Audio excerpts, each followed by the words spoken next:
Hey, welcome to the Board Game Closet. My name's Jimmy. Today I'm going to show you Trinity of Reign, which should be on Kickstarter soon. We were sent a prototype version of the game to check out and make this video for you to see if it's something that you would like to back. Here's the backstory. We left our native land across the Great Divide in search of a new land, and we indeed find Carenhold. And once we land there, our clan decides that we want to rule and reign in this new amazing place.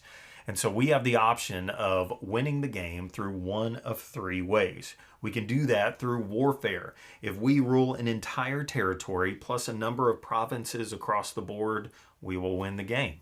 Or if we decide to go with wealth and build the Hall of Ancestors, then we will win the game. And lastly, we could win the game by making potions from these amazing magical ingredients in the land.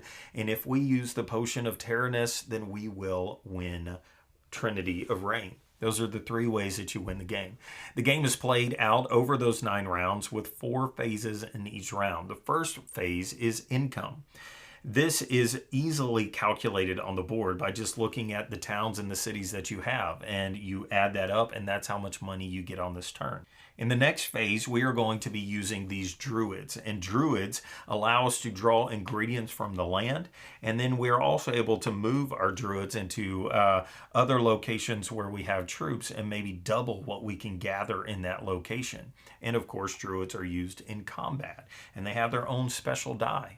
The third phase of the game is where we get to buy stuff, and each one of us have a player board that lists out the 20-something things that we could buy on our turn. And what is amazing about this board is it gives you the cost and what it does right in front of you. So there's no fumbling through a rule book to figure out what this building does. You see it right in front of you and you're able to build that thing. And they give you a fancy little player shield so that you can do all of this in private and then reveal what you're going to do, thus adding that extra little layer of strategy, which I appreciate.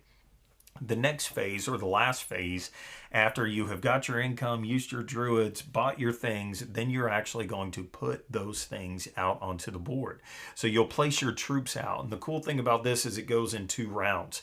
So I could place out at least half of my troops onto the board, and now you could start to get an idea of what you think I'm doing. And if that's half of what he's got, what else is he or she going to be putting out onto the board? Then it comes back around to you again, and then you can put more troops out onto the board and build your things.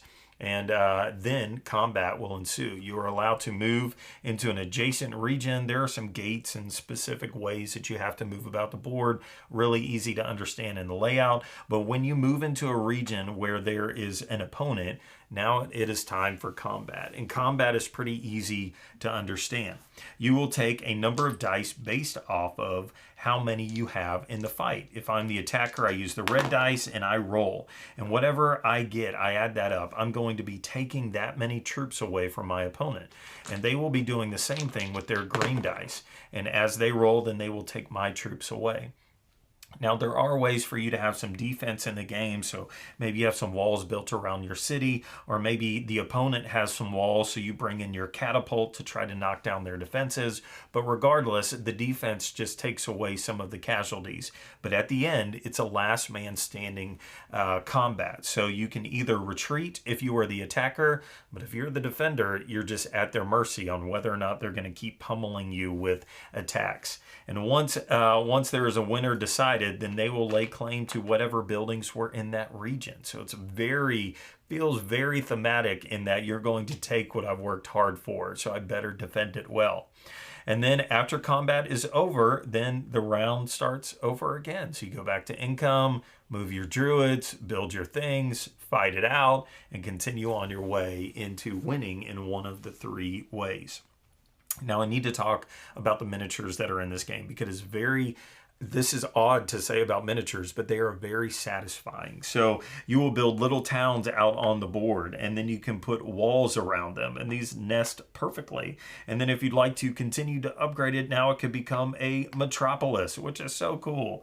And then you also have this castle that or a capital that you're going to be building. And inside that capital, you get to buy buildings that then fit perfectly inside of that.